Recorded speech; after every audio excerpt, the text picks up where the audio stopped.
Ça y est, j'ai mes premiers détracteurs virtuels et j'en suis pas très fier, plutôt habitué à une saine flagornerie de la part de mes amis.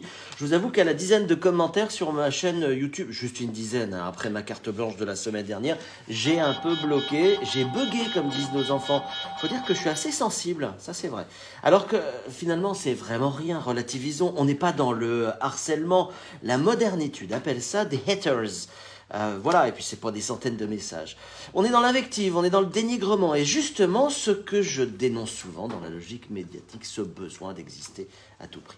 Donc avec la chronique d'il y a 8 jours, on a passé un cap. Et la logique médiatique a pris des proportions qui m'ont surprise. J'évoquais, vous vous en souvenez, le prisme français sur le conflit israélo-palestinien, et puis la nécessaire culture générale pour comprendre les religions. Et je n'ai pas assez pris la mesure de l'affect que génère ce sujet. Allez, je vais vous partager quelques réactions tape-dedans reçues. Alors, il y a l'anonyme qui me reproche de parler parce que je suis un anonyme. Un autre m'appelle machin, avec arrogance et dédain. Plus loin, voici celui qui me harangue parce que je cite « j'ose me prétendre de la culture ». Je ne comprends pas du tout cette phrase. Et d'ajouter que je ne suis pas cultivé. Et du coup, ça devient rigolo. Voici à présent le procès d'intention, les affirmations que je suis sioniste, le rappel de la définition du mot génocide. Moi, benoîtement, je me suis basé sur le dictionnaire. Quelle andouille, j'avais certainement tort. Et pour les autres qui veulent me cantonner à un camp, je vous invite à réécouter ma chronique du 19 octobre dernier. Enfin, je peux évoquer ceux qui commentent, mais dont je ne comprends pas le commentaire.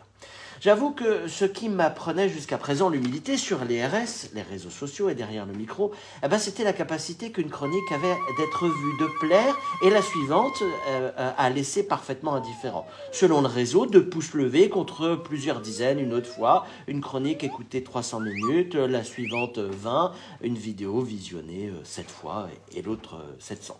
Bref, la vraie vie, on est perfectible et d'ailleurs c'est tant mieux. Voici donc une nouvelle exposition médiatique pour moi. Une exposition inattendue dont je ne sais que faire, si ce n'est me dire qu'à grande échelle, ça doit forcément laisser des traces dans le cœur des personnalités connues ou en vue. Cerise sur le gâteau de la logique médiatique déviante, je pourrais couper les commentaires pour me préserver. Mais un ami me précisait que je ne serais plus référencé de la même façon. Il faut donc accepter de se faire molester virtuellement si l'on veut que notre message touche le plus grand nombre. C'est un comble. Alors, je fais le choix de ne pas répondre en dehors de cette chronique à ceux qui ne sont pas finalement dans l'échange et la contradiction constructive. Comme disait Courteline, et c'est une de mes citations préférées, à tel point qu'elle fut longtemps accrochée dans mon bureau, « Passer pour un idiot aux yeux d'un imbécile est une volupté de fin gourmet ». À la semaine prochaine.